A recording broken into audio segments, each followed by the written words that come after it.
शंकर माझे हृदय भुवन करा पुरे सिंहासन करा पुरे सिंहासन करा पुरे सिंहासन हे रूपाचा गुणा सुंदरा नाम शोभे श्री शंकर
षडरिपुता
अखंडमंडलाकारं व्याप्तं येन चराचरं तत्पदं दर्शितं येन तस्मै श्री गुरवे नमः। तप्तानां तापनाशाय अर्थानां अर्थनाशिने अंधानां दृष्टिदात्रे च ज्ञानिनां सद्गुरवे नमः।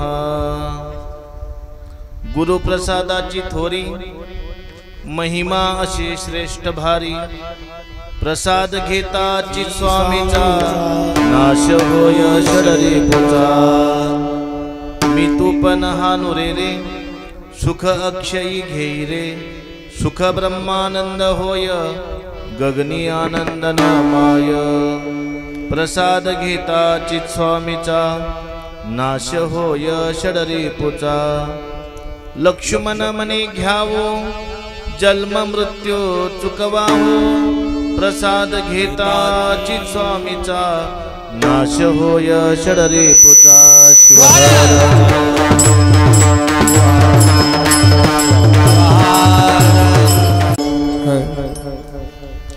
याचा स्पष्ट ठेवला नुसता वाढवू नको थोडा आवाज असा बाहेर पडतोय. हॅलो हॅलो हॅलो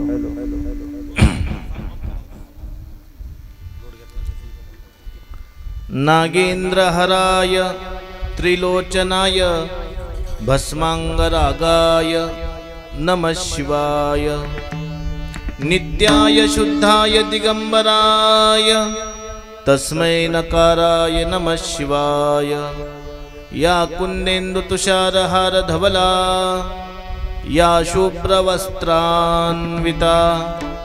या वीणावरदण्डमण्डितकरा या श्वेतपद्मासना या ब्रह्माच्युतशङ्करप्रभृतिभिर्देवैः सदा वन्दिता सा मां पातु भगवती सरस्वती निशेषजाड्यापः गुरुप्रसादाची थोरी महिमा अशी श्रेष्ठ भारी प्रसाद घेता चित स्वामीचा नाश होय षडरी पुता शिवः सच्चिदानंद स्वरूप भगवान शिवलिंगेश्वर कलशारोहण निमित्तानं संपन्न होत असणारा अखंड शिवनाम यज्ञ त्या निमित्तानं संपन्न होत असणारा ग्रंथराज परमरहस्य पारायण सोहळा नित्य कीर्तन प्रवचन नित्य अन्नदान उदकदान आणि त्या निमित्तानं उपस्थित सर्व माहेश्वरगण तथा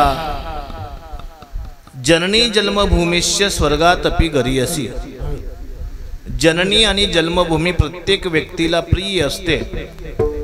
या शास्त्र प्रमाणाप्रमाणे या जन्मभूमीमध्ये ज्यांचा जन्म झाला असे गायक शिवभक्तपरायण भरतजी ब्याळे तथा सूर्यकांतजी ब्याळे या निमित्तानं पंचकृषीतून आलेले सर्व गायक मंडळी विनेकरी उत्तम असे मृदंगाचार्य राचय्याजी स्वामी उत्तम असे आमचे आजोबासम असणारे पेटी मास्टर जय हो यूट्यूब चॅनल उपस्थित सर्व टाळकरी माता आणि भगिनी आणि श्रोते मंडळी आज दिवस सोनियाचा झाला उदय भाग्याचा असं सांगितलं गेलं आहे.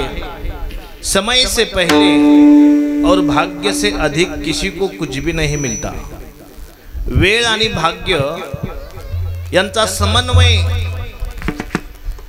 ज्या साधकाला साधता येतो त्या साधकाचं जीवन उत्तम आहे, त्या साधकाचं जीवन महान आहे. आणि म्हणून वेळेचं महत्त्व ज्याला कळतं त्याला ज्ञानाची प्राप्ती होते आणि भाग्याचं महत्त्व ज्याला कळतं त्याला संसाराची प्राप्ती होते. बरेच जण म्हणतात ना तुम्ही काहीच केलं नाही तरी तुम्हाला एवढं कसं मिळालं. समजायचं गेल्या जन्मामध्ये त्यानं काहीतरी चांगलं केलं होतं आणि त्याचं फळ भोगण्यासाठी हा जन्म प्राप्त झालेला आहे. याला काय म्हणायचं भाग्य. बरोबर आहे. आणि म्हणून गुरुचा प्रसाद हा प्रयत्नाचा प्रसाद आहे की भाग्याचा प्रसाद आहे. सद्गुरूंचा प्रसाद हा प्रयत्नाचा प्रसाद आहे की भाग्याचा प्रसाद आहे. सद्गुरूंचा प्रसाद जर भाग्याचा मानला तर मनुष्य जन्म त्यांच्यामुळे मिळाला आपल्याला. आवाजामध्ये बदल करू नको रे बाबा. शिवहर हॅलो.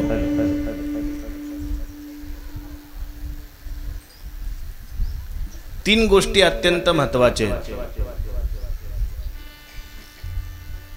मनुष्याचा जन्म जो झालेला आहे तो कोणत्या प्रारब्धानं झाला याचा विचार ज्यावेळी आपण करतो त्यावेळी शास्त्र असं सांगतं की प्रारब्ध तीन प्रकारचे आहे. स्वइच्छा प्रारब्ध, अनइच्छा प्रारब्ध आणि परइच्छा प्रारब्ध. स्वइच्छा प्रारब्धानं जे येतात त्यांना वैराग्यमूर्ती लक्ष्मण महाराज म्हणावं, स्वइच्छा प्रारब्धानं ज्यांचा जन्म होतो त्यांना संत शिरोमणी मन्मथ माऊली म्हणावं, स्वइच्छा प्रारब्धानं ज्यांचा जन्म होतो त्यांना ज्ञानोबा माऊली म्हणावं, तुकोबा माऊली म्हणावं, आणि अनिच्छा प्रारब्धानं ज्यांचा जन्म होतो त्यांना आपले सर्वजण, त्यामध्ये आलो आपण सर्वजण. अनिच्छा प्रारब्ध, इच्छा असली तरी जन्माला यावं लागणार आहे आणि इच्छा नसली तरी जन्माला यावंच लागणार आहे. कारण अवश्यम एव भोक्तव्यम कर्तुम कर्म शुभाशुभम न भुक्तम शियते कर्म कल्पकोटी शतैरपि शिवहर. आणि स्वइच्छा प्रारब्धानं जे येतात त्यांना देव असं म्हणतात. आणि म्हणून म्हणतात परित्राणाय साधूनाम विनाशाय च दुष्कृताम धर्म संस्थापनार्थाय संभवामी युगे युगे. प्रत्येक युगायुगामध्ये देव जन्माला येतो, मग तो गुरु रूपानं येतो किंवा संत रूपानं येतो. पण कशासाठी येतो? परित्राणाय साधूनाम, साधूंचं रक्षण करण्यासाठी, धर्माचं रक्षण करण्यासाठी. आपण विसरलेला जो धर्म आहे त्याची आठवण, त्याचे स्मरण करून देण्याकरता कोण येत असतात? साधू, संत, आचार्य, महंत. आणि ते आल्यावर काय होतं? पादाग्र रेण ओ यत्र पतंती शिवयोगिनाम तदैव सदनम पुण्यम पावनम ग्रहमेदिनाम. साधू संतांचं आगमन म्हणजे आपल्याकरता दिवाळी आहे, बरोबर आहे. साधू संतांचं आगमन आपल्याकरता दसरा आहे. साधू संतांचं आगमन आपल्याकरता सण आहे. कारण साधू तोच आहे. कोण? चंद्र ते चंद्रिका, शंभू ते अंबिका, आणि संत ते विवेका. विवेकाचा दिवा आपल्या बुद्धीमध्ये जर पेटवता आला तर तो साधू, बरोबर आहे. आणि म्हणून विवेकाचे दिवे लावणं आजच्या काळामध्ये अत्यंत आवश्यक आहे. आपल्या गावामध्ये शिवलिंगेश्वर महादेव मंदिराची स्थापना झालेली आहे. कोणत्या मंदिराची? शिवलिंगेश्वर महादेव मंदिर. आणि त्यावर आज कलशारोहण झालेलं आहे, बरोबर आहे. आता शिवलिंग म्हणजे काय पहा. आता ही कल्पना राष्ट्रसंत शिवलिंग शिवाचार्य गुरुमाऊली यांचं आगमन काही वर्षापूर्वी या नगरीमध्ये झालं होतं. त्यांनी या जागेचं तपासणी केली, त्या ठिकाणी ध्यान केलं आणि सांगितलं, बाबा ही जमीन पवित्र आहे, पुनीत आहे, पावन आहे, आणि शिवाय गुरूंचा पदपर्श या भूमीला झालेला आहे. आणि म्हणून या ठिकाणी जर मंदिर बांधलं तर मंदिर कशाला म्हणतात? म म्हणजे मंगलता, दी म्हणजे दिव्यता, आणि र म्हणजे रम्यता. जिथं गेल्यावर मंगल व्हावं, जिथं गेल्यावर दिव्य वाटावं, आणि जिथं गेल्यावर रम्य वाटावं, त्याला मंदिर म्हणतात. आणि अशा मंदिराचा कलशारोहण ज्यावेळी संपन्न होतो त्यावेळी काय होतं? शास्त्राला विचारू. शिवहर. कळस म्हणजे काय पहा. कळस या शब्दाचा अर्थ होतो कलशस्य मुखे रुद्राहा कंठे विष्णू समाश्रिताः मूले तत्र स्थितो ब्रह्मा कंठे मातृ स्थिता स्मृताः. काय सांगितलेलं आहे? कळसाच्या मध्ये काय आहे? 3 प्रकारच्या देवता. कलशस्य मुखे रुद्राहा. कळसाचं मुख बघितलं का तुम्ही? बायलिकी आली असते. कळसाचं मुख बघितलं. त्या कळसाचं मुख बघत असताना त्या मुखामध्ये आपला चेहरा बघाव की देवाचा चेहरा बघाव? देवाचा. आपला चेहरा जर बघितला तर फक्त रूपाचं दर्शन होईल, आणि देवाचा चेहरा जर बघितला तर ज्ञानाचं दर्शन होईल, अर्थाचं दर्शन होईल, कामाचं दर्शन होईल, आणि मोक्षाचं दर्शन होईल. आणि म्हणून मुखामध्ये असणारं जे तोंड आहे त्या तोंडाला रुद्र असं म्हणतात. आणि त्या रुद्राचं दर्शन घेत असताना त्या कळसाचं दर्शन घ्यावं. शिवहर. आता कळसाचं तोंड म्हणजे कोण आहे? रुद्र देवता. मग रुद्र देवतेला काय म्हणतात? रुद्र कुणाला म्हणावं? रुदती इति रुद्रः. जो रडवतो तो रुद्र, की जो रडणं थांबवतो तो रुद्र? शाळा शिकलाय? षष्ठी समास माहित आहे? नाही तत्पुरुष समास माहित आहे? या न्यायानं जर आपण रुद्र शब्दाचा अर्थ काढला, एक रुद्र शब्दाचा अर्थ असा होतो जो रडवतो त्याला रुद्र म्हणतात. म्हणून बऱ्याच घरामध्ये असं म्हणतात, आमच्या मुलाचं नाव आम्ही रुद्र ठेवलं म्हणून ते काय जास्त रडतंय का? आजी म्हणते की नाही? पण लक्षात ठेवा, रुद्र शब्दाचे अर्थ 2 आहेत. एक रडवतो हा रुद्र शब्दाचा अर्थ आहे, आणि जो रडणं थांबवतो नाही तत्पुरुष समास, त्याला एक रुद्र म्हणावं. आपण जे दर्शन घेतो ना कळसामध्ये, आणि त्या कळसाचं जे मुख आहे आणि त्या मुखामध्ये निवास करणारी देवता म्हणजे जी रुद्र आहे, ती रुद्र सर्वांचं रडणं थांबवणार आहे. लक्षात आलं का? आणि म्हणून त्या मुखाचं दर्शन घ्यावं. शिवा, आता मला सांगा, कळस पठारावर असतो की उंचीवर असतो? बोला ना, जेवलेत की नाही? आहे पंगत नंतर ना, बोला जोरानं.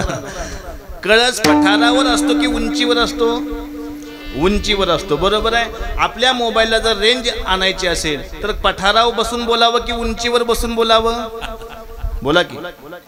उंचीवर बसून बोलावं. बरोबर आहे. ज्या पद्धतीनं तुमच्या जवळ 1 लाख रुपयाचा मोबाईल आहे आणि त्या मोबाईलमध्ये सिमच नसेल तर ते मोबाईल शून्य किमतीचा आहे की नाही, त्याचा उपयोगच नाही. तसं तुमच्याजवळ मोबाईल आहे, तुमच्याजवळ सिम आहे, पण तुमच्या गावामध्ये टावरच नसेल तर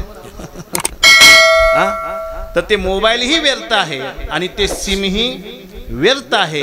या न्यायानं गावात मंदिर आहे, गावामध्ये देव आहे, आणि गावाच्या त्या मंदिरावर जर कळस नसेल तर ते मंदिरही व्यर्थ आहे आणि त्यातला देवही व्यर्थ आहे. ज्या पद्धतीनं तो मोबाईल आणि सिम व्यर्थ आहे. शिवा, पुढे जाऊन असं सांगितलेलं आहे, कलशस्य मुखे रुद्राः कंठे विष्णू समाश्रितः. कलशाचा वरचा भाग आणि खालचा भाग सोडला तर मधला भाग जो आहे ना, त्या ठिकाणी कोण राहतात?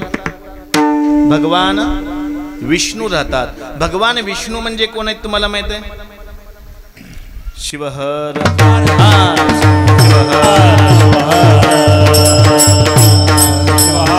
त्यांच्या चरणी नतमस्तक सिद्धलिंग शिवाचार्य कीर्तनाला की जय. जय हो शिवहर.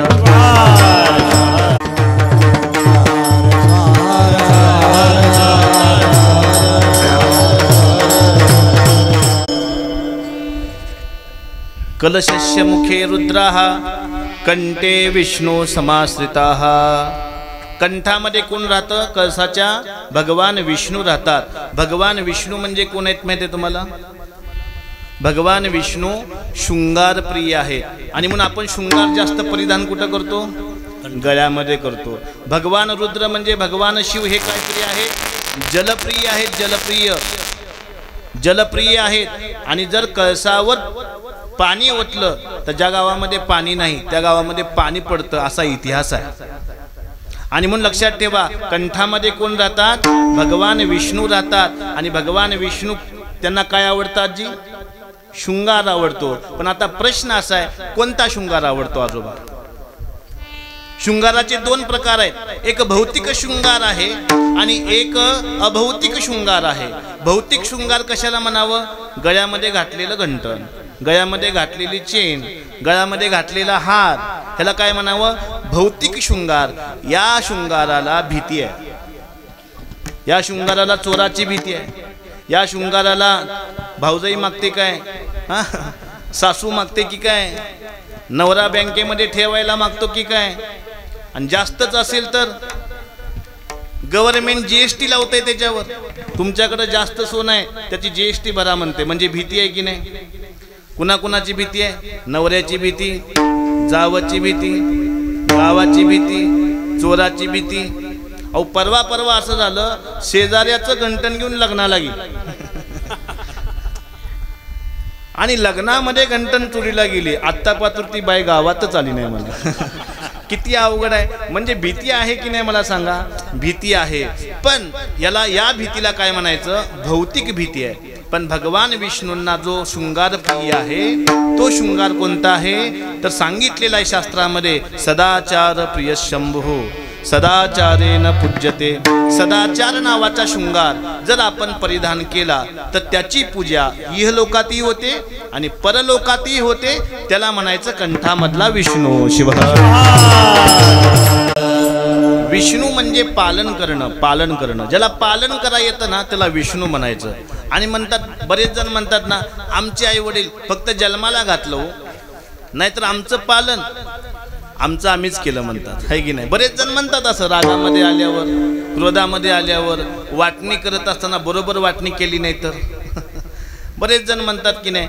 आणि म्हणून पालन कसं करावं त्या संदर्भामध्ये शास्त्रामध्ये असं सांगितलेलं आहे. बघा, जीवन जगत असताना आपण 4 अवस्थेमध्ये जीवन जगतो. एक अवस्था म्हणजे जन्म झाल्यापासून वयाच्या 25 वर्षापर्यंतची अवस्था, ब्रह्मचर्य अवस्था. दुसरी अवस्था म्हणजे गृहस्थ्यापासून 50 पर्यंत गृहस्थ अवस्था, 50 ते 75. वानप्रस्थ अवस्था 75 ते 100. कोणती अवस्था? संन्यासी अवस्था. या अवस्थेमध्ये पालन करणाऱ्यानं काय करावं? या अवस्थेमध्ये पालन करणाऱ्यानं काय करावं? आता जन्म झाल्यापासून वयाच्या 25 वर्षापर्यंत काय केलं पाहिजे आपण? तर सांगितलं, शैशवे अभ्यस्त विद्यानाम, यौवने विषयैषिणाम, वार्धक्ये मुनिवृत्तीनाम, योगे नांते तनुत्यजाम. ब्रह्मचर्य अवस्थेमध्ये आपण काय केलं पाहिजे? आपल्या मुलांना ज्ञान दिलं पाहिजे. कशाचं ज्ञान दिलं पाहिजे? पोट भरायचं पहिलं ज्ञान आहे. दुसरं ज्ञान काय आहे? धर्म जाणण्याचं ज्ञान आहे. तिसरं ज्ञान काय आहे? स्वतःची ओळख निर्माण करण्याचं ज्ञान आहे. आणि चौथं आणि महत्त्वाचं ज्ञान आहे, आणि ते ज्ञान म्हणजे पुरुषार्थाची प्राप्ती आहे. आणि या ज्ञानाला काय म्हणायचं? ब्रह्मचर्य अवस्थेमध्ये केलेलं पालन आहे. शिवहर. अशा पद्धतीनं संगोपन जर आई वडिलांनी केलं नाही, बरेच जण रुद्राला वेगळं मानतात, विष्णूला वेगळं मानतात आणि ब्रह्माला वेगळं मानतात. पण आम्ही आमच्या आई वडिलांच्या चरणामध्येच ब्रह्म मानतो. आम्ही आमच्या आई वडिलांच्या चरणामध्ये विष्णू मानतो. आम्ही आमच्या आई वडिलांच्या चरणामध्ये रुद्रही मानतो. आणि म्हणून असं सांगितलेलं आहे, मातृदेवो भव. पहिला देव कशात आहे? तुम्ही म्हणाल मंदिरात आहे. मंदिरात नंतर ना आलाय, पण अगोदर कुठं आलाय? तो आईच्या चरणावर आहे, आईच्या सेवेवर आहे. आणि म्हणून उपनिषदांनी हात वर करून सांगितलं, अरे देव कुठं आहे? देव कुठं आहे? तर सांगितलं, देव कुठं आहे? मातृदेवो भव, आईमध्ये देव आहे. देव कुठं आहे? पितृदेवो भव, वडिलांच्या मध्ये देव आहे. देव कुठं आहे? अतिथी देवो भव. आजवर तुम्ही या गावातल्या होत्या बाईलेकी, पण आता तुम्ही आहेत का इथल्या? पण आज या ठिकाणी आलात, कशासाठी आलात? अतिथी म्हणून आला ना? का कायमच राहायला आलात? अतिथी म्हणून आलेलं आहे. पण तुम्ही अतिथी म्हणून आलात तर तुमचं स्वागत केलं ना. म्हणजे या गावकऱ्यांनी तुमच्यामध्ये सुद्धा देव पाहिला. याला म्हणावं अतिथी देवो भव. अतिथीमध्ये देव जर पाहिला नाही तर काय सांगितलं? यत्र नार्यस्तु पूज्यन्ते तत्र रमन्ति देवता. ज्या ठिकाणी नारीची पूजा होते त्या ठिकाणी देव निवास करायला येतात. आणि म्हणून सांगतो, बायलिकींचा कळस असतो, कारण देव मंत्रानं येत नाही, देव नारीचा सन्मान केल्यानं येतो. शिवहर. आणि म्हणून ब्रह्मचर्य अवस्था अत्यंत महत्वाची आहे. शास्त्रकार असं सांगतात आमचे, प्रथमे नार्जितम विद्या. प्रथम अवस्थेमध्ये विद्या ज्ञान प्राप्त केलं नाही तर दुसरी अवस्था बेकार आहे. मला सांगा, आज कुणाचं लग्न झालंय? ज्याची प्रथम अवस्था ज्ञानामध्ये व्यतीत झालेली आहे, त्याच्या घरी बाप मुलीला घेऊन येतो, माझ्या मुलीला स्वीकारा म्हणून. आणि ज्याची अवस्था ज्ञानामध्ये गेलीच नाही त्याच्या घरी बाप चाललंय का? असे गाव परत 100 मुलं आहेत महाराज की लग्नच होईनात, कारण पहिली अवस्था ज्ञानामध्ये गेली नाही. आणि म्हणून आईचं कर्तव्य आहे, वडिलांचं कर्तव्य आहे, ज्यांना जन्म दिला त्याची पहिली अवस्था कशामध्ये घालवावी? ज्ञानामध्ये घालवावी. आणि त्या ज्ञानाची देवता म्हणजे शिवलिंगेश्वर भगवान आहे. शिवहर. आणि म्हणून ज्ञान अत्यंत महत्वाचं आहे. ज्ञान पहा, माणसाला कुठं बसावं आणि कुठं बसू नये हे शिकवतं. ज्ञान किती महत्वाचं आहे पहा. ज्ञान मला मिळालं पाहिजे याचा विचार मनामध्ये होतो की बुद्धीमध्ये होतो? सांगा ना. मला ज्ञान मिळालं पाहिजे याचा विचार मनामध्ये होतो की बुद्धीमध्ये होतो? भिवू नका, मी काही काठी घेऊन आलो नाही. कशामध्ये होतो?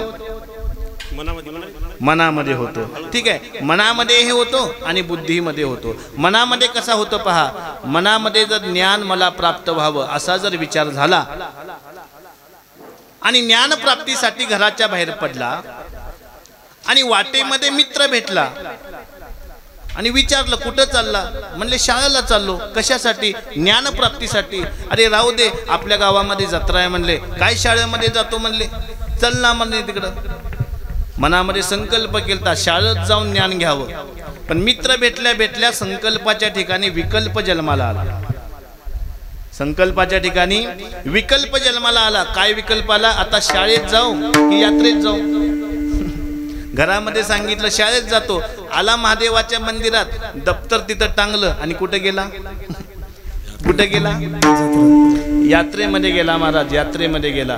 आता मला सांगा, मनामध्ये जर ज्ञान प्राप्त करावं असा विचार आला तर त्या ठिकाणी विकल्प येऊ शकतो आणि ज्ञानाच्या ठिकाणी अज्ञानच प्राप्त करू शकतो. आणि म्हणून ज्ञान प्राप्त करायचं असेल तर मनानं विचार करू नका, बुद्धीनं विचार करा. कारण बुद्धी निश्चय करते, बुद्धीमध्ये विकल्प नाही. आणि म्हणून जे मनानं गेले, मनोमार्गी गेला तो तेथेची मुकला, पण जो बुद्धीनं गेला तो देवाशी प्राप्त झाला. शिव. आणि म्हणून ज्ञान प्राप्त करण्यासाठी काय आवश्यक आहे? बुद्धी आवश्यक आहे, बुद्धी आवश्यक आहे. आणि ती बुद्धी कुणामुळे प्राप्त होते माहित आहे? तुम्हाला माहित आहे बुद्धीची देवता कोण आहे? बुद्धीला देव आहे, मनाला देव आहे, शरीराला देव आहे, प्रत्येक इंद्रियाला एक एक देव आहे. मग आपल्या बुद्धीची देवता कोण आहे? अश्विन कुमार. काय नाव आहे तिचं? अश्विन कुमार. तुमच्या गावातला अश्विन नव. अश्विन कुमार ही बुद्धीची देवता आहे. मनाची देवता कोण आहे? चंद्रमा मनसो जातः. चंद्र हा मनाचा देव आहे. आणि म्हणून ज्याचं मन चंचल असेल त्यानं चंद्राचा धातू चांदी आहे आणि ती चांदी डाव्या हातामध्ये घालावी म्हणजे मन चंचल होत नाही. मनाची देवता चंद्र आहे आणि शरीराची देवता पंचभूत आहेत. पृथ्वी, आप, तेज, वायू, आकाश आणि काल. हे शरीर तीन प्रकारचं आहे: स्थूल शरीर, सूक्ष्म शरीर आणि कारण शरीर. बघा, स्थूल शरीर शुद्ध करण्यासाठी काय करावं लागतं? दीक्षा घ्यावी लागते. सूक्ष्म शरीर शुद्ध करण्यासाठी दीक्षा घ्यावी लागते आणि कारण शरीर शुद्ध करण्यासाठी दीक्षा घ्यावी लागते. म्हणून वीरशैव धर्मामध्ये दीक्षा किती आहेत?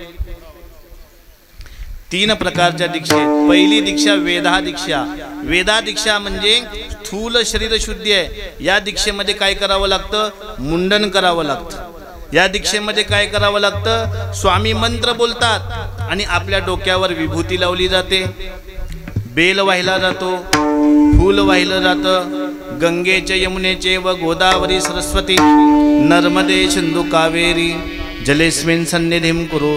5 नद्यांचं पाणी आणलं जातं आणि त्या पाण्यानं शरीर शुद्धी केली जाते. त्या दीक्षेला काय म्हणायचं? वेदा दीक्षा. आणि नंतर ना गुरु काय करतात? मस्तकावर हात ठेवतात आणि शक्तिपात करतात. आणि त्या शक्तिपात केल्यावर काय होतं? जन्माला आलो, लक्ष द्या, जन्माला आलो त्यावेळी मांसपिंड होता आपला. आणि ज्यावेळी शक्तिपात वेदा दीक्षेच्या माध्यमातून होतो त्यावेळी त्या पिंडाचं रूपांतर होतं. कशामध्ये? मंत्रपिंडामध्ये होतं. तुम्ही म्हणाल हे कसं शक्य आहे? मला सांगा, तुमच्या गावामध्ये ब्याळे आडनावाची लोक आहेत आणि या घरातली एखादी मुलगी दुसऱ्या घराण्यामध्ये दिली आणि त्या दुसऱ्या घराण्यातल्या मुलानं तिच्या मस्तकावर कुंकू लावल्या लावल्या ती ब्याळेची कोण होते? कोण होते? हे जसं सत्य आहे तसं सद्गुरूंनी मस्तकावर हस्त ठेवला की त्या मांसपिंडाचा मंत्रपिंड होतो. शिव. अशा पद्धतीच्या वेदा क्रिया आणि मांत्री दीक्षा आहेत. ह्या 3 प्रकारच्या दीक्षा स्थूल शरीर, कारण शरीर आणि सूक्ष्म शरीर यांना पवित्र करत असतात. यालाच आगमामध्ये योगांग, भोगांग आणि त्यागांग असं म्हणतात. आणि हे शरीर शुद्ध झालं की आपल्याला कळसामध्ये रुद्र दिसतो. कुठं? अग्रस्थानी. मध्यस्थानी काय दिसतो? विष्णू दिसतो. आणि खाली तळाला कोण दिसतात? ब्रह्म दिसतात. आता ब्रह्म म्हणजे कोण? आता मला वाटतं इथं सगळेजण शिकलेले आहोत आणि आपले जज वरती बसलेले आहेत, है की नाही? त्याच्यामुळे व्यवस्थित बोलायचं आता. आणि मला म्हणून सांगायला आठवतं, आवडेल मला. काय म्हणायचं आहे? ब्रह्म. ब्रह्म म्हणजे कोण? ब्रह्म हे पद कोणतं आहे आई? ब्रह्माला पुल्लिंग म्हणावं, ब्रह्माला स्त्रीलिंगी म्हणावं, ब्रह्माला नपुसकलिंगी म्हणावं, काय म्हणावं ब्रह्माला? महाराज तुम्हाला काय फुकट बोलवले का आम्ही? तुम्हीच सांगा ना म्हणले. तर लक्षात घ्या, ब्रह्माला काय म्हणतात? तर ब्रह्माला नपुसकलिंगी म्हणतात. कारण की ब्रह्म जन्माला कुणाला घालत नाही. फक्त ब्रह्म काय करतो? एको अहम भविष्यामः, मी एक आहे, अनेक रूपामध्ये मी विभागलो पाहिजे. फक्त संकल्प करतो आणि त्या पद्धतीनं ब्रह्माची सृष्टी होते. आणि म्हणून ब्रह्माची सृष्टी ही मानस सृष्टी आहे, लक्षात ठेवा, लिंग सृष्टी नाही. आणि म्हणून त्या ब्रह्माला जर प्राप्त करायचं असेल तर काय करावं लागेल? तर आनव माया कार्मिक मल नष्ट करावं लागेल. आणि ती नष्ट करण्याची ताकद कुणामध्ये आहे? सद्गुरूमध्ये आहे. म्हणून पहिल्या चरणामध्ये गुरु प्रसादाची थोरी, प्रसादाची थोरी, गुरु प्रसादाची थोरी, प्रसादाची थोरी.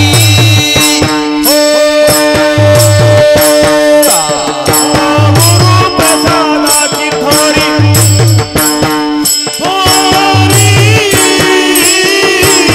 गुरु प्रसादाची थोरी, गुरु प्रसादाची थोरी,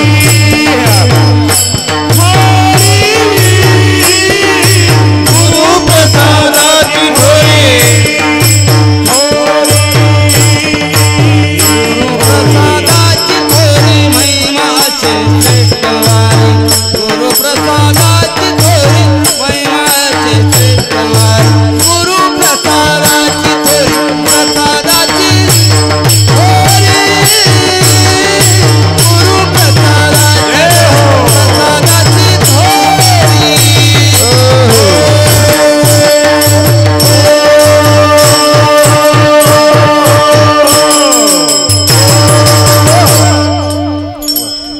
गुरु प्रसादाची थोरी, महिमा श्रेष्ठ भारी. गुरुप्रसाद हा श्रेष्ठ आहे, महान आहे. कारण त्यांनी दाखवलेला मार्गच महान आहे. आणि म्हणून एका ठिकाणी इतकं सुंदर सांगितलेलं आहे, आसरा इस जहा का मुझे मिले ना मिले, मुझको तेरा सहारा सदा चाहिए. मेरी धीमी है चाल और पथ है विशाल, हर कदम पे मुसीबत अब तू ही संभाल. आसरा इस जहां का मुझे मिले ना मिले, मुझको तेरा सहारा सदा चाहिए. देवाचा आशीर्वाद, गुरुचा आशीर्वाद प्राप्त करण्याआधी आपल्यामध्ये पात्रता आहे की नाही बघावं लागतं. नाहीतर देव आलाय द्यायला आणि पदर नाही घ्यायला. नाहीतर मनी नाही भावरे देवा मला पावरे. अरे मनी नाही भाव, मनी देवा मला पाव, मनी नाही भाव, मनी देवा मला पाव. देव आशान, देव आशान पावायचा नाही रे, देव बाजारचा नाही रे, देव बाजारचा भाजीपाला नाही रे, देव बाजारचा भाजीपाला नाही रे.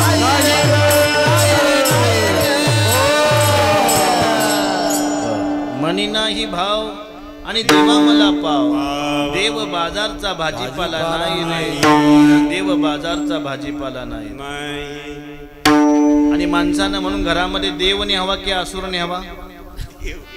हा, माणसानं घरामध्ये काय न्यावा? देव न्यावा की असुर न्यावा? होय दादा, देव न्यावा. आणि देव न्यावा असं कीर्तनामध्ये ऐकलं. आणि दोन मैत्रिणी कीर्तन ऐकून घरी जाऊ लागल्या. आणि जाताना मूर्ती दिसली महादेवाची. ती म्हणलं किती भाग्य आपलं चांगलं, कीर्तन ऐकलं आणि घरी जाताना महादेवाची मूर्ती दिसली. आणि महाराजांना आत्ताच कीर्तनामध्ये सांगितलं की बाबा देव घरी नेला पाहिजे. आणि ही मूर्ती बेवारस आहे, हिला आपल्या घरी घेऊन जाऊया म्हणली. एकीनं उचलली, एकीनं त्या बोर खाली नेली, स्वच्छ धुतली आणि सांगितलं नेम आहे तुझ्या घरी ने. देव आलाय, देव आपल्या घरी. आणि मग मूर्ती घरी घेऊन दोघी चालू लागल्या. आणि चालता चालता पहिली मूर्ती सापडली. ती कशाची होती महाराज? दगडाची होती, म्हणजे पार्थिवाची होती. आणि ती मूर्ती घेऊन आनंदानं घरी जात होत्या. आणि जाता जाता दुसरी मूर्ती सापडली महाराज, पण ती मूर्ती रावणाची होती. माझा घरी देव न्यावा की असुर न्यावा? हा, काय न्यावा माई? देव न्यावा की असुर न्यावा? देव न्यावा. देव तर हातात होतात की, मात्र रावणाला घ्यावं की न घ्यावं? बोला की जोरात. रावणाला घ्यावं की न घ्यावं? न घ्यायला पाहिजे. पण रावणाची मूर्ती सोन्याची होती माई, आता काय करते?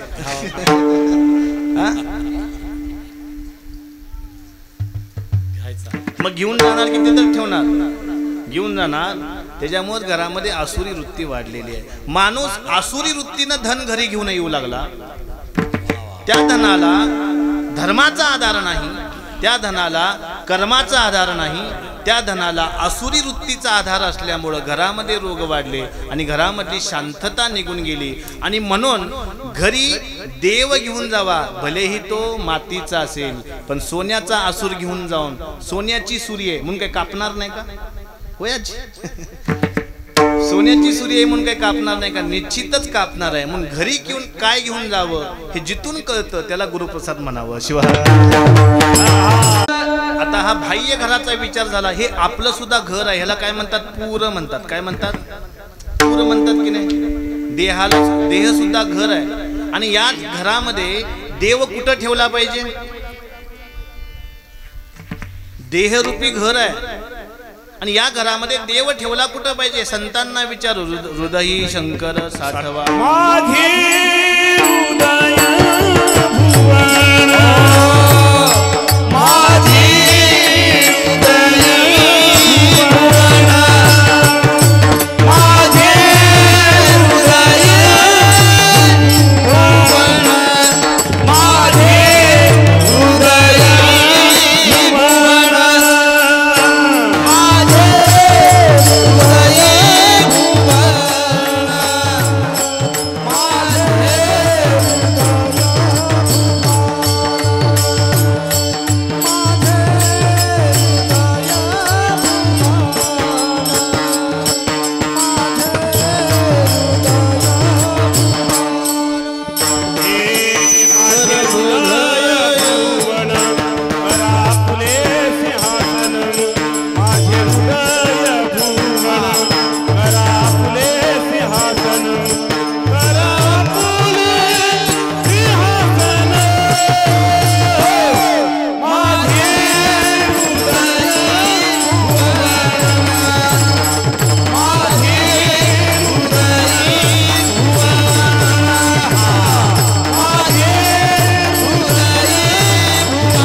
करा आपुले सिंहासन.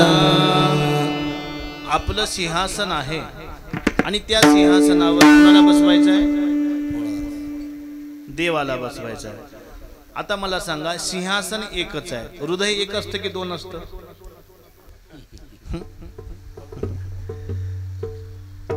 आता हृदय काय एक राहिलं नाही. त्याच्यामुळं जाऊ दे, तो आपला विषयही नाही. मला सांगायचं एवढंच आहे की हृदय एकच आहे माणसाला. आणि हृदय एक आहे तर त्या हृदयामध्ये कुणाला बसवायचं आहे? देवाला बसवायचं आहे. मग देव असा सहज येणार आहे का?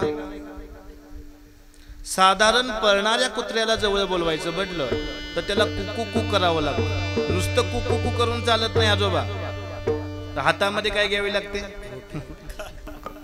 रोटी घ्यावी लागते की नाही? तर ते श्वान आपल्या जवळ येतं. एवढंच नवं, एखाद्याच्या लग्नाला जायचं म्हणलं तर निमंत्रणाचं जातं की बिना निमंत्रणाचं जाता? निमंत्रण आल्याशिवाय जाते का?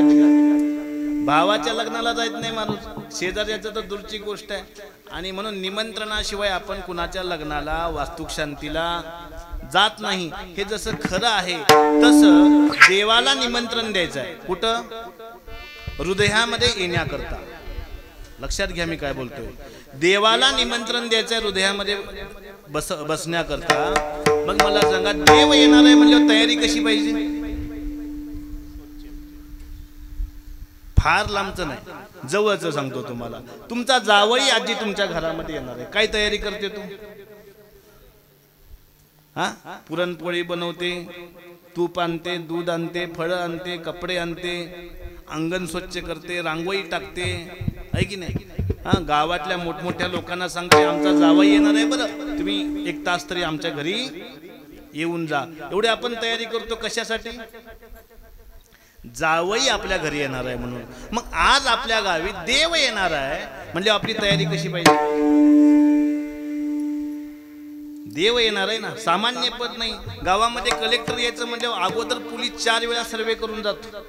रोड झालाय की नाही तयार, आहे की नाही?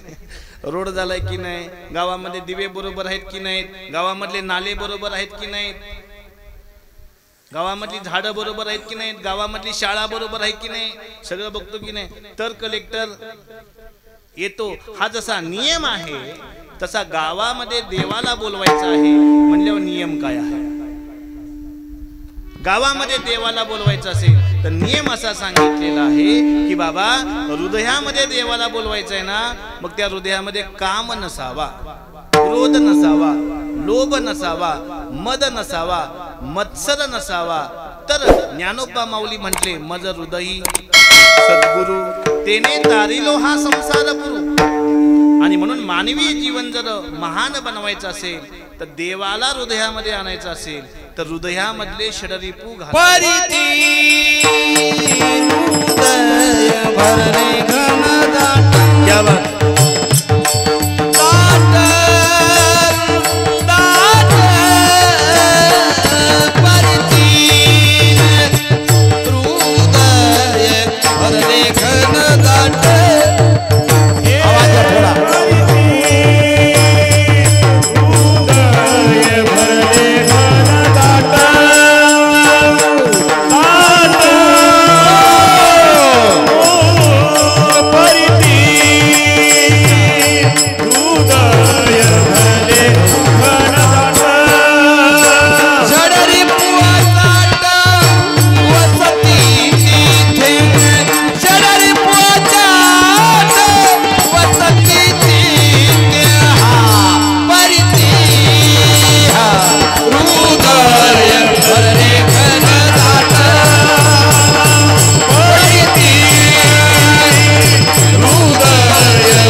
यदिसा ललना वसती हृदये व जपक व तपक का समाधी गती.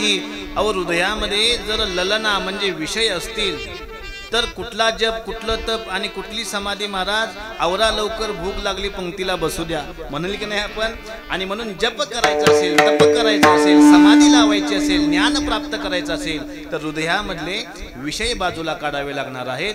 आणि हृदयामध्ये विषय जर बाजूला काढायचे असतील तर काय करावं लागेल? साधना करावी लागेल. तर काय करावं लागेल? नामजप करावा लागेल. काय करावं लागेल? भक्ती संपादन करावी लागेल, ज्ञान संपादन करावं लागेल, वैराग्य संपादन करावं लागेल.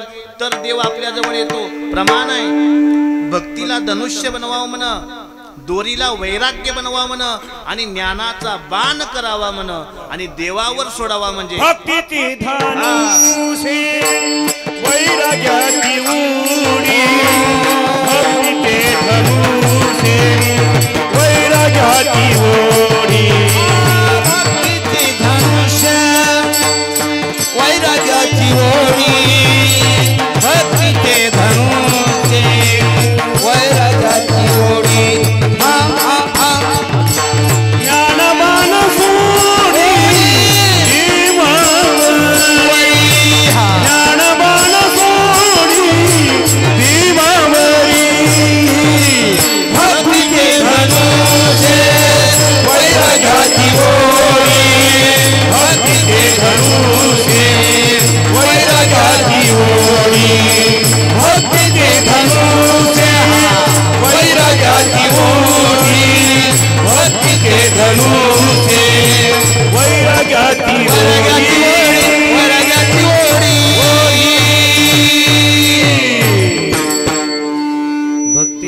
धनुष्य वैराग्याची दोरी ज्ञानबाण सोडी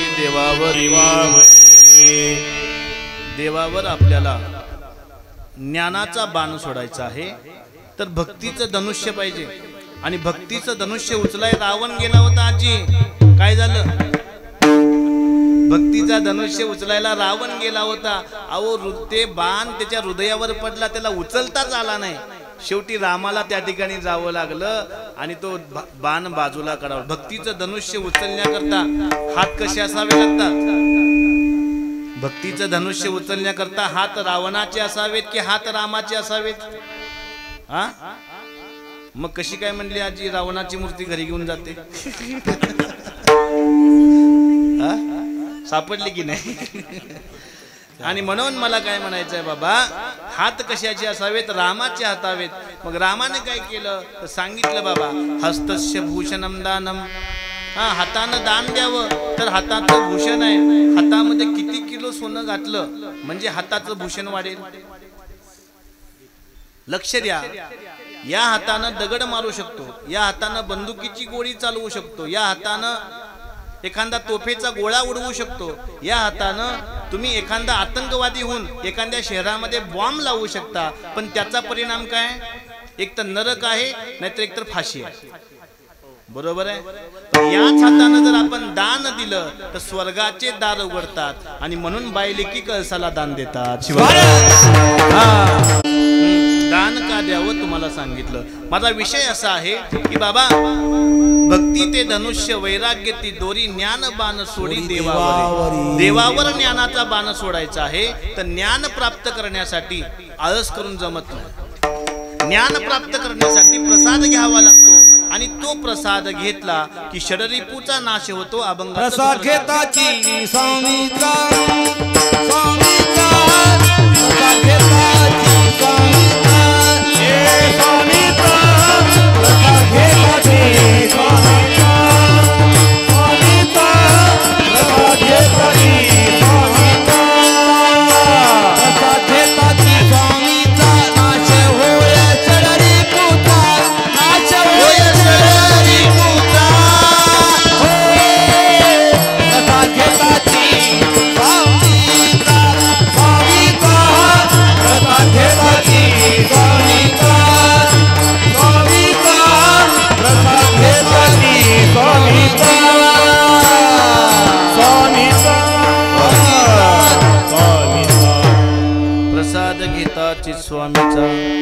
नाश षडरिपूचा. लक्षात घ्या, आता स्वराला आवाज बसणं चालला. शिवहर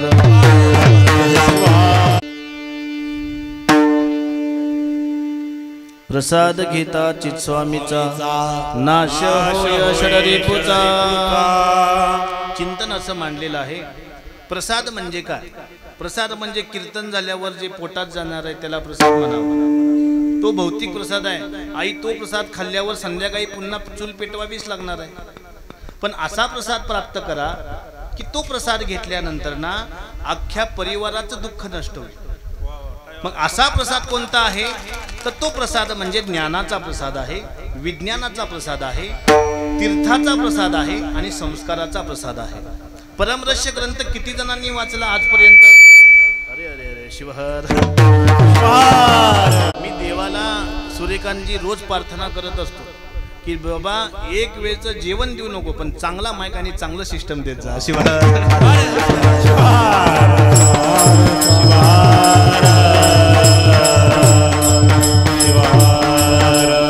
एक तर सूर्य कुठं आलाय? माथ्यावर आलाय. पोटामध्ये कावळे वरडालेत. बाहेरनं गरम हवा चालू आहे. असं वाटायला कधी एकदा त्या एसीच्या गाडीमध्ये जाऊन बसू. आणि त्यामध्ये जर माईक असा करू लागला तर काय होईल? ते माकड होतं म्हणून. आणि त्या माकडानं महाराज दारू पिली आणि त्या दारूमध्ये काय झालं, त्या माकडाला विंचू चावला म्हणून.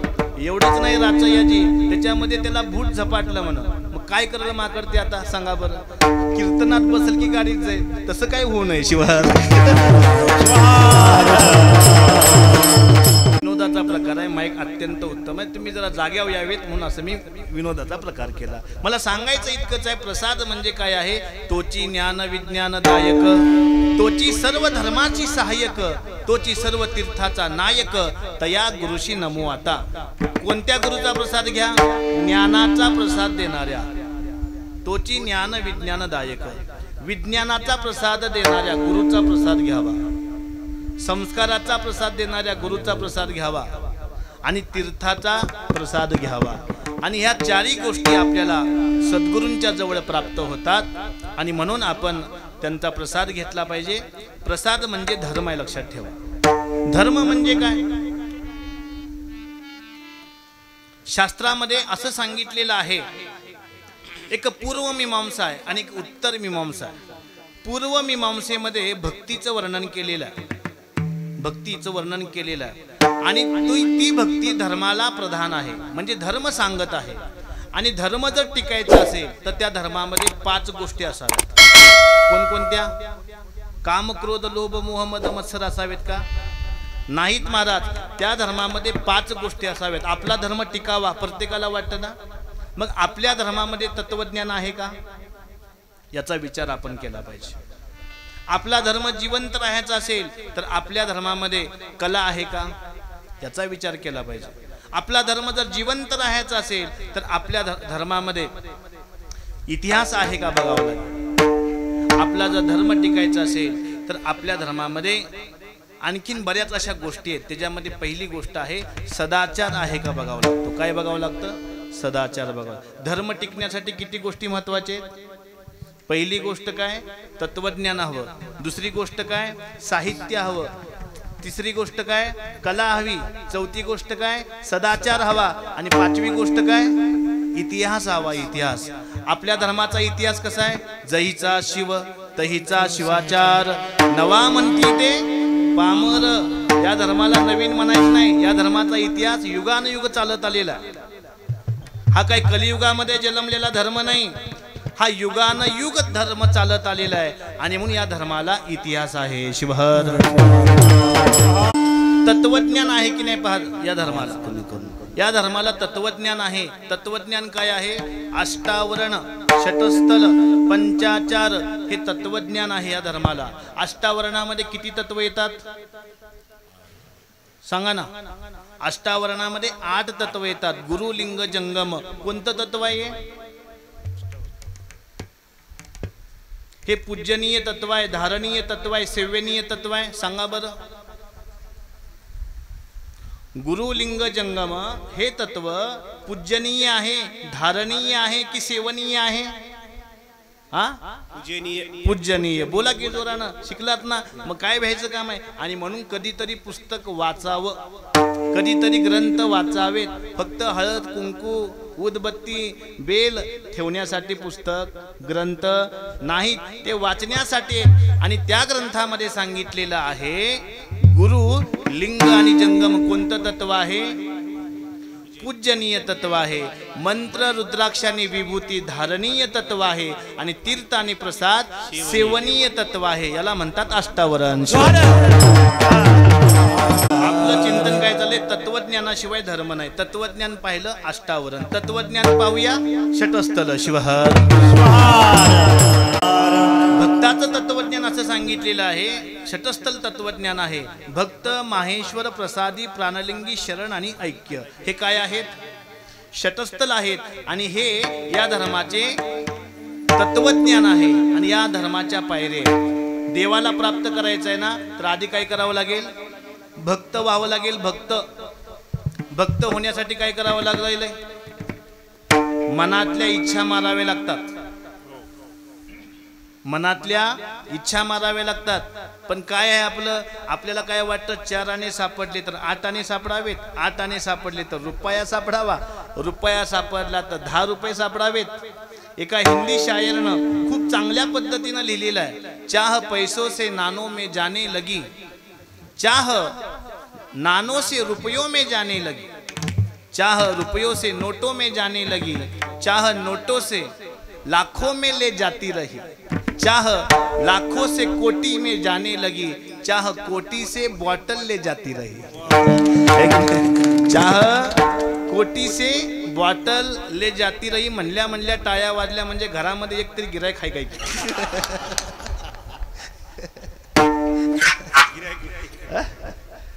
नसणार आहे आणि नसावं नाही तर लेजिम खेळणं लय अवघड आहे आम्हाला तास घेऊन शिकवावं लागतं ते बिना तासाचं करत आहे की नाही आपला विनोदाचा भाग नाही मला सांगायचं एवढंच होतं चाह कोटी से बॉटल ले जाती रही और चाह बॉटल से हॉस्पिटल जाती रही कुठे गेली इच्छा शेवटी हॉस्पिटल मध्ये गेली आणि चाह हॉस्पिटल से स्मशान में जाकी थमी शेवटी इच्छा थांबली कुठं स्मशानामध्ये जाऊन थांबली आणि म्हणून इच्छा करायची असेल तर ज्ञानाची करा इच्छा करायची असेल तर भक्तीची करा आणि ज्ञान आणि भक्तीची इच्छा जे करतात लक्ष्मी त्याच्या चरणावर दासी बनून येते शिव अष्टावरण पाहिलं षटस्थल पाहिलं आता पंचाचार एका गावामध्ये गेलो माई आणि विचारलं माई तुला पंचाचार माहिती आहे का महाराज मला कळालं नाही का कळालं नाही म्हणली मग मी त्याला विचारलं तुला आचार माहिती आहे का आचार माहिती आहे म्हणले मी म्हणलं काय म्हणले माझ्या लग्नाच्या वेळेला माझ्या घरच्यांनी 10 प्रकारचे आचार दिले होते म्हणले बघा आचार कशाला म्हणली ती लोणच्याला म्हणली हळदीला म्हणली आंब्याला म्हणली अगं तो आचार पोट भरण्याला जिभेची चव दाखवणारा तो आचार आहे पण आयुष्याची चव वाढवायची असेल तर तुला आचार धारण करावा लागेल आणि तो आचार म्हणजे कोणता आहे वाढो लोकी सदाचार सद्विद्येचा वडीमार हो हो सर्वत्र साचार हाची प्रसाद आवडे आचार म्हणजे सदाचार आचार म्हणजे लिंगाचार आचार म्हणजे शिवाचार आचार म्हणजे भृत्याचार आचार म्हणजे गणाचार या 5 आचाराला आम्ही तत्वज्ञान म्हणतो म्हणून आमच्या धर्माला तत्वज्ञान आहे म्हणून धर्म जिवंत आहे शिव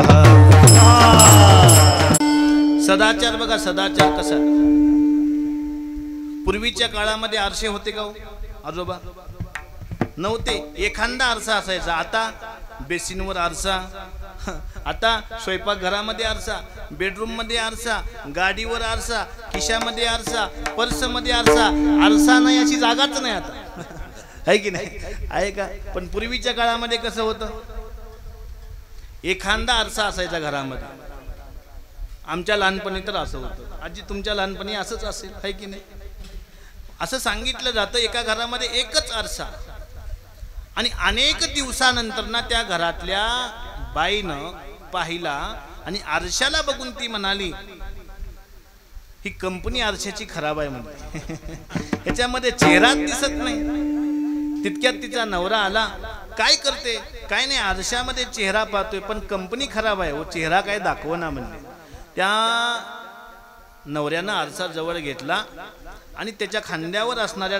टावेलनं त्या आरशाला पुसलं आणि सांगितलं आता बघ आणि आता बघितल्यावर मात्र म्हणाली आता सुंदर रूप दिसते म्हणले किती सुंदर दिसते मी आपला दृष्टांत संपला लक्षात घ्या सदाचार नावाचा आरसा आहे लक्ष द्या सदाचार नावाचा आरसा आहे आणि त्या आरशाला जर बघायचं असेल त्या आरशामध्ये जर बघायचं असेल तर त्या आरशावली धूळ काढावी लागेल कशाची अनाचाराची महात्मा बसवेश्वर एका ठिकाणी म्हणतात सदाचार म्हणजे स्वर्ग आहे आणि म्हणून तो आमचा आरसा आहे म्हणून तो आमचा दर्पण आहे आणि अनाचार म्हणजे नरक आहे अनाचार म्हणजे त्या आरशावर बसलेले कण आहेत कशाचे मातीचे कशाचे धुळीचे मग ते कण काढण्यासाठी काय करावं लागेल ते कण काढण्यासाठी काय करावं लागेल भारी भस्मलिंग गळा शोभे रुद्राक्षांच्या माळा आणि अशी अवस्था प्राप्त झाली की ब्रह्मानंद मिळतो अभंगाचं 4थं चरण सुख ब्रह्मानंद होये हो सुख ब्रह्मानंद होये सुख ब्रह्मानंद होये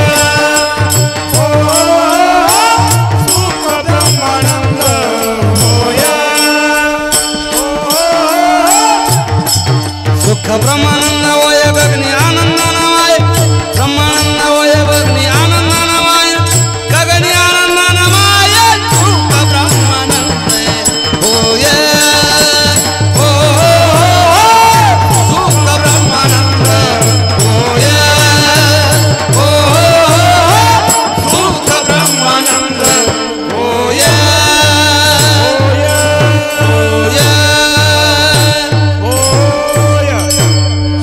ब्रह्मानंद होय गगनी आनंदमय सुख ब्रह्मानंद होय. सुख कुणाला नको आहे? प्रत्येकाला सुख पाहिजे, पण सुख प्राप्त करण्यासाठी लागणारं कर्म करायला मात्र नको आहे की नाही. पुस्तक घेतले की झोपतात आणि मोबाईल म्हणले की रात्रीचे 3 वाजलेलं कळणार आहे की नाही. म्हणजे सुखासाठी की दुःखासाठी? मला सांगा, मोबाईलनं सुख येणार आहे की पुस्तकानं सुख येणार आहे? तरी सुद्धा हातामध्ये काय आहे म्हणजे माहीत असून सुद्धा डबऱ्यामध्ये चाललो की नाही. आणि म्हणून तुम्हाला जर सुख पाहिजे असेल तर हातामध्ये काय घ्यावं लागणार आहे? पुस्तक घ्यावं लागणार आहे. कारण की असं सांगितलेलं आहे, पुस्तकस्य या विद्या परहस्तगतम धनम नसा विद्या नतद्धनम. तुझ्याजवळ 10 लाख रुपये आहेत आणि वेळेला तुझ्या कामी येत नसतील तर ते पैसे काय कामाचे? तुझ्याजवळ ज्ञान आहे आणि घरामध्ये आहे म्हणल्यावर ते काय कामाचं नाही. अभ्यास करुणी सर्व काही होया. अभ्यास करुणी सर्व काही होया. अभ्यास करुणी सर्व काही मिळे. अभ्यास करुणी सर्व काही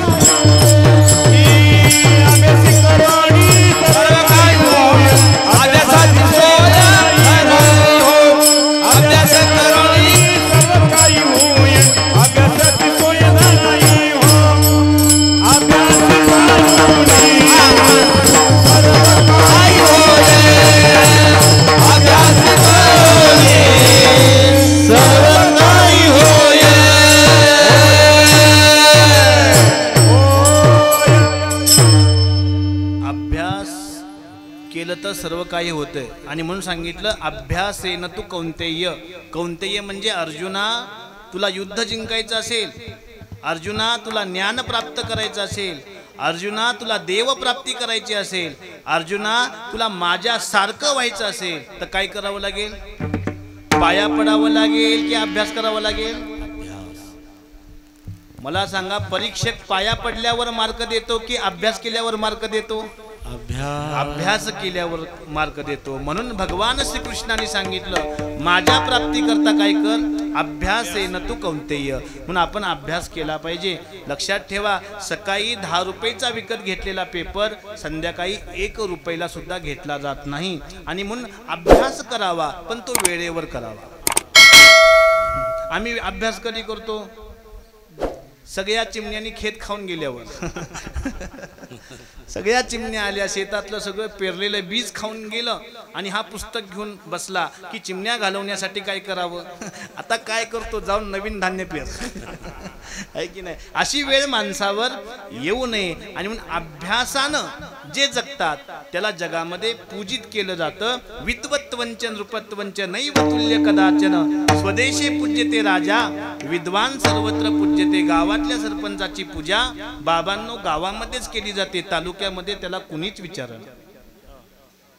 तालुक्याच्या आमदाराला तालुक्यापुरतं मान आहे, जिल्ह्यात कुणी विचारणा.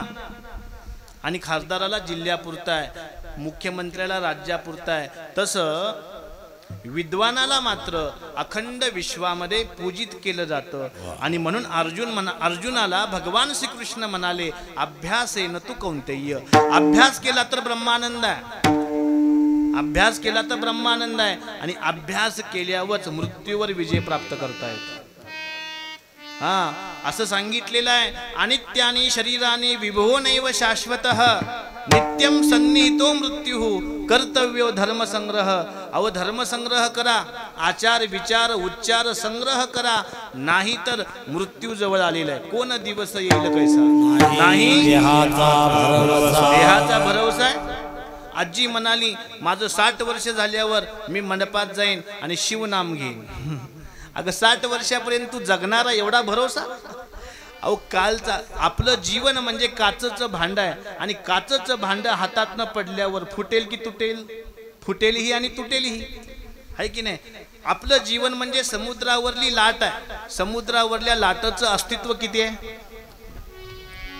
मला लय ऊन लागू लागलं, आणि जसं मला ऊन लागू लागलं तशी माझ्या शेजारी एक बेडकी होती, तिलाही ऊन लागू लागलं. मला ऊन लागते म्हणून तुम्ही काय केलं, कूलर आणून लावला, पण त्या बेडकीसाठी काहीच नव्हतं महाराज. आणि त्या बेडकीनं काय केलं, आता मला थंड व्हायला पाहिजे आणि म्हणून सापाचं घर बघितलं. जगामध्ये सगळ्यात थंड जागा म्हणजे कोणती आहे? महाबळेश्वर नाही. जगामध्ये सगळ्यात थंड जागा म्हणजे सापाचं तोंड आहे. आणि म्हणून त्या बेंडकीनं काय केलं, सापाच्या तोंडामध्ये विश्रांतीला गेली. आता मला सांगा, ती बेंडकी किती वेळ तिला आनंद मिळेल? 1 क्षण, 2 क्षण, एका क्षणाचा आनंद मिळाला तिला, पण आयुष्य गमवावं लागेल की नाही? आणि म्हणून लक्षात ठेवा, अभ्यासानं जे मिळतं ते कष्टाचं आहे, अभ्यासानं जे मिळतं ते स्वहिताचं आहे, अभ्यासानं जे मिळतं ते धर्माचं आहे. आणि हे मिळाल्यावर देव सुद्धा आनंदित होतो. आणि ते प्राप्त करण्यासाठी काय करा? अभंगाचं लक्ष्मण मणी घ्यावो, लक्ष्मण मणी घ्यावो, लक्ष्मण मणी घ्यावो, लक्ष्मण मणी घ्यावो. लक्ष्मण म्हणे घ्यावो,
सर्वांना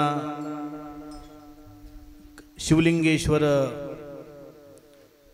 सच्चिदानंद स्वरूप भगवंताच्या शिखरावर कलशारोहण कार्यक्रम संपन्न झालेला आहे। हा कार्यक्रम संपन्न करण्यासाठी सप्ताह कमिटी, गावातील सर्व ग्रामस्थ आणि या गावातील बायलेकी यांच्या संयुक्त विद्यमानाने हा कार्यक्रम संपन्न झालेला आणि या निमित्तानं परगावून आलेले भजनी मंडळ, गायक मंडळी, मृदंगाचार्य, पेटी मास्तर, जय हो यूट्यूब चॅनल आणि सर्वात महत्त्वाचं म्हणजे शंभू शिखराचा राजा आहे की नाही, तिथून आलेले आपले गुरुवर्य सिद्धलिंग शिवाचार्य गुरुमाऊली पहा, शिखरावरनं आजपर्यंत आपल्याला ते पाहत होते, परंतु आज प्रत्यक्ष दर्शन देऊन अप्रत्यक्ष महादेव असं सांगितलेलं आहे। देव आणि गुरु अप्रत्यक्षच असतात, पण भक्तीमुळे ते प्रत्यक्षामध्ये येतात। खरोखर या अडगाव नगरीचं महत् भाग्य असेल की शिखरावरून ते आपल्याला दर्शन देण्यासाठी या ठिकाणी आले, कारण 12 ज्योतिर्लिंगापैकी एक ज्योतिर्लिंग म्हणजे श्रीशल्य आहे। त्या संदर्भामध्ये असं सांगितलेलं आहे, श्रीशल्य शिखरम दृष्ट्वा पुनर्जन्मला लभ्यते। आज आपल्याला गुरुमाऊलींचं दर्शन झालं, निश्चितच आपल्याला पुनर्जन्म मिळणार नाही, म्हणजे दुःख मिळणार नाही असा भास या ठिकाणी मला होतोय। म्हणून झालेली सेवा त्यांच्या चरणी आणि माझे गुरुवर्य सद्गुरू सांब शिवाचार्य गुरुमाऊली यांच्या चरणी समर्पित करतो। सुंदर असं नियोजन आपण सर्वांनी केलात, त्याबद्दल पुनश्च एकदा आपल्या सर्वांना धन्यवाद देऊन, आशीर्वाद देऊन माझ्या वाणीला पूर्णविराम देतो। जय सांब, जय जय सांब। आज भाग्य उदय आले, संत पाऊल देखील